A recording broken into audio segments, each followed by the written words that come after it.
वर्ष 2019 के अंत में पूरे विश्व ने कोरोना महामारी का महादंश झेलना आरंभ किया और 17 मार्च 2020 से हमारे राज्य के सारे स्कूल बंद हो गए और सारी स्थापित व्यवस्थाएं अस्त व्यस्त हो गईं। इससे सबसे ज्यादा प्रभावित हुए हमारे बच्चे।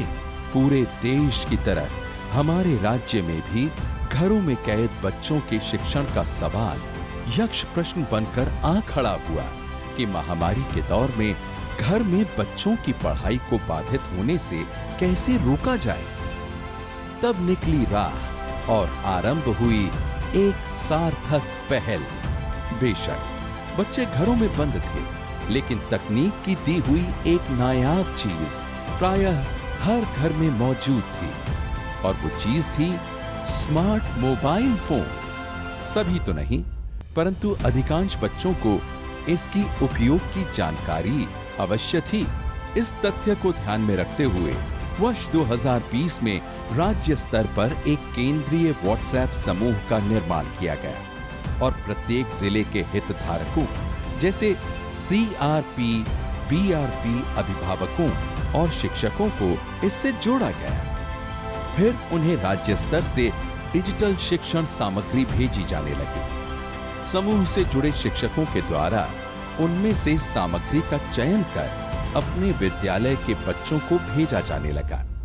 इस प्रकार एक पहल की गई और कारवां बनता गया, जिसमें अब तक राज्य के लगभग 35,450 विद्यालय तथा 13.5 लाख बच्चे जुड़ चुके हैं। यह संपूर्ण तो नहीं था, लेकिन आशा की एक किरण दिखाई पड़ने लगी थी। इसे और कारगर बनाने के लिए कई दौर की बैठकें हुई। इससे उत्साह बढ़ा, काम होने लगा, आवश्यकताएं बढ़ी, साथ ही नई चुनौतियां मिलने लगी, मगर नए अनुभव भी मिले। आवश्यकता को देखते हुए शिक्षण सामग्री के लिए कई प्रयास आरंभ हुए। कक्षा के अनुरूप डिजिटल सामग्री की YouTube में तलाश की गई। विभाग तथा शिक्षकों के प्रयास से दक्षता आधारित पठन सामग्री के वीडियो तैयार किए गए।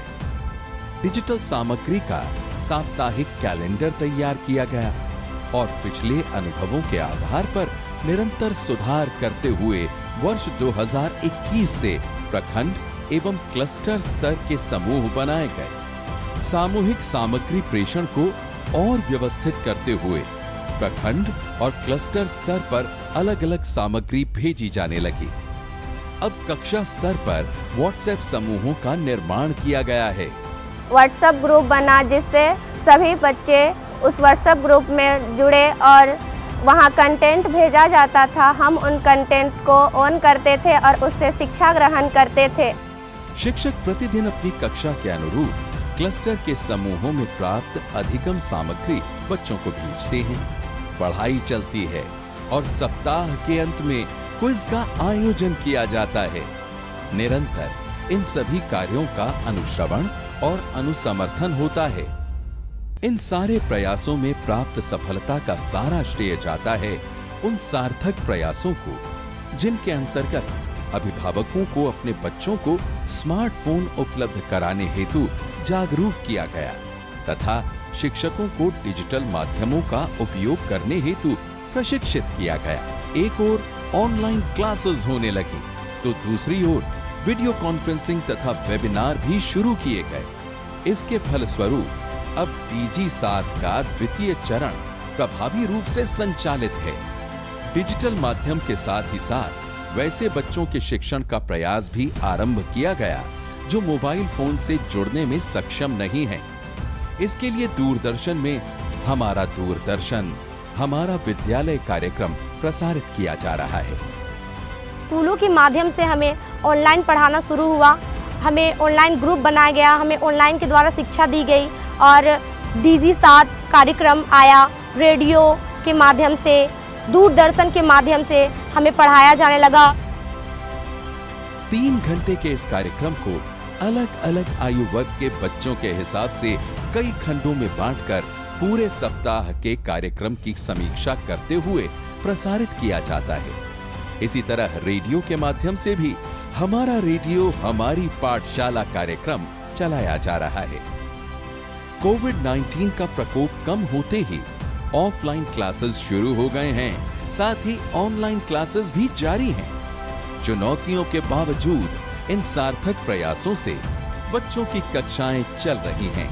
उन्हें उनके घरों तक पाठ्य सामग्री, अभ्यास पुस्तिका एवं मध्याह्न भोजन भेजे जा रहे हैं और अभिभावकों में संतोष का भाव दिखने लगा है।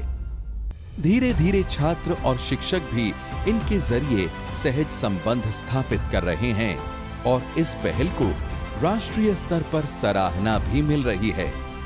ये कहना अनुचित नहीं होगा कि इस आपदा ने हमें एक नई सोच और समझ दी है, जिसके आधार पर हम गर्व से कह सकेंगे, कल हमारा है।